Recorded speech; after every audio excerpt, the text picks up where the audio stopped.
By the end of this episode, you'll see why Martin Heidegger, one of the most brilliant and controversial philosophers of the 20th century, changed the way we understand existence, art, and even our daily lives. Imagine picking up a hammer, heading to the forest cabin, and suddenly realising that even a simple nail or a tree isn't just a thing. It's a getaway into a question of what it means to be. That is the world Heidegger invites us to step into. Heidegger was born in 1889 in a small village in southern Germany. The son of a church sexton, he was raised Catholic and even briefly trained as a Jesuit. But his path led him away from religion towards philosophy. At the University of Freiburg, he encountered Edmund Husserl, the father of phenomenology, who would become his mentor, but Heidegger would soon break radically from Husserl's ideas. His life was full of contradictions. A soldier, a passionate teacher, a lover of poetry, a member of the Nazi Party, yet also a profound thinker whose work reshaped philosophy. Being and Time, published in 1927, became one of the most influential philosophical works of the 20th century, exploring human existence, time, and the authenticity in a way no one had before. This episode will take you through the essence of Heidegger's thought, Dasein, being in the world, time and authenticity, language and poetry and modernity. So imagine this, you are cooking breakfast.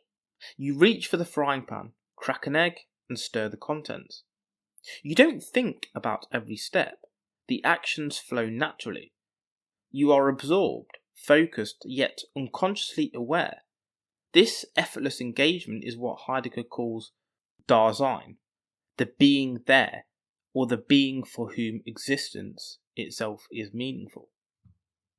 Humans are not just entities amongst entities. We are beings who can reflect on being. Most of our lives are lived absorbed in routines, almost like autopilot. But what happens when something disrupts that routine? Imagine the frying pan is warped and the egg sticks. Suddenly you must notice the pan, the heat, the cooking process. Your world, the one you usually navigate automatically, becomes vivid and meaningful. Heidegger gives another example, a carpenter hammering a nail. When everything is going smoothly, he doesn't think about the hammer, the nail, or even his own hands. But if the hammer breaks or the nail bends, he becomes aware of the tools, the task, and his own engagement. This is Dasein in action, the human experience of being aware, of confronting the meaning of existence through everyday life. The lesson is simple. We don't only live in the world, we experience it. And moments of disruption, friction, failure, or even quiet observation are where awareness of our own being emerges. Now picture this, you're planting a tree. The shovel cuts into the soil, the roots are set in carefully, and the tree leans slightly in the wind. You are not an isolated observer, you are part of the activity. You, the soil, the tree, and the tools all exist together in a context. This is what Heidegger called being in the world. He rejects the traditional idea that humans are separate from the objects around them. Instead, our existence is always intertwined with context, tasks, and relationships. The hammer is meaningful not on its own, but as part of the act of building. The forest is meaningful not as a collection of trees, but as a space in which humans work, live, and interact. Being in the world also explains why social norms, culture, and traditions feel invisible until we step out of them. So imagine moving to a foreign country. Suddenly, habits you never questioned, how to greet someone, how to queue, become noticeable. That's awareness, Heidegger says. And it reveals how deeply we are embedded in the world. So picture standing on a cliff at sunset, looking at the horizon and realising that your time is limited. Every moment carries weight because it's finite. Heidegger's philosophy makes this awareness central. Time is not a linear measurement of hours and minutes. For humans, existence is fundamentally temporal. We are beings who project ourselves into the future, shaped by the past, aware of death.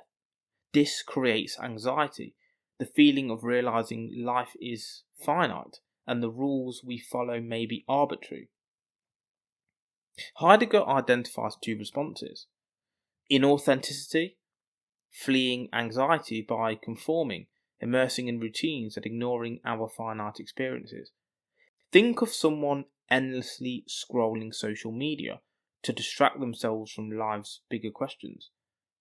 And then authenticity, facing anxiety, embracing responsibility, and making choices that reflect your true self.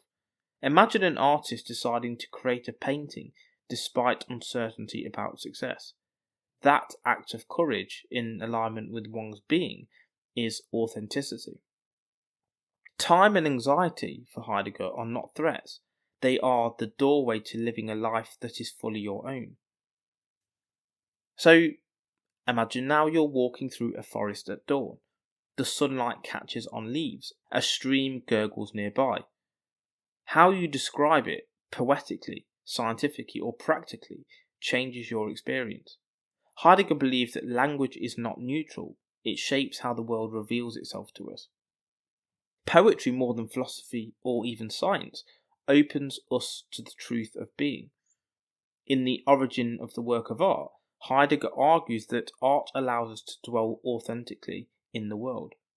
A poem can make a tree, a stream, or even a hammer vivid in ways technical language cannot. Words are not mere labels. They actively bring aspects of the world into being, creating reality rather than simply describing it. This is why Heidegger values poets over philosophers or scientists.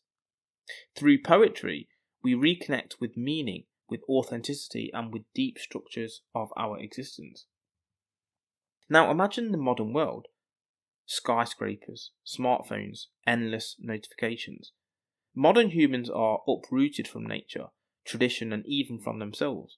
Heidegger calls this historical shift the turn, a move from authentic questioning to abstraction, forgetfulness, and technological domination.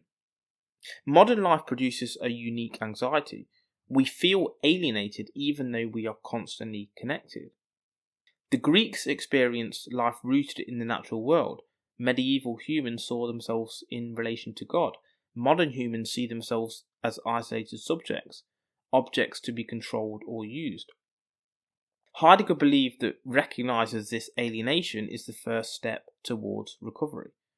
Our challenge, he says, is to reclaim openness to being, to act authentically, and to resist living entirely through routines, tools, or technologies.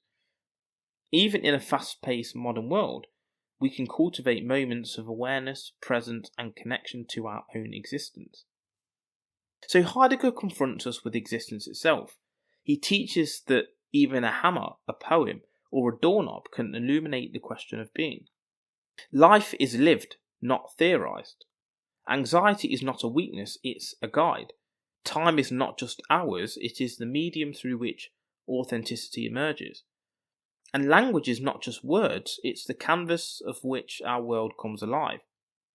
Even with his controversies, Heidegger remains essential for anyone seeking to understand human life at a deeper level. He reminds us that philosophy is not abstract, it is lived, practical, and transformative. So step into Heidegger's world. Start with being in time, embrace the challenge, notice the small disruptions in your life. The stuck doorknobs, the bent nails, the moment that pulls you out of routine. Philosophy is not always about tidy answers. It's about questioning what makes life richer, deeper, and more authentic.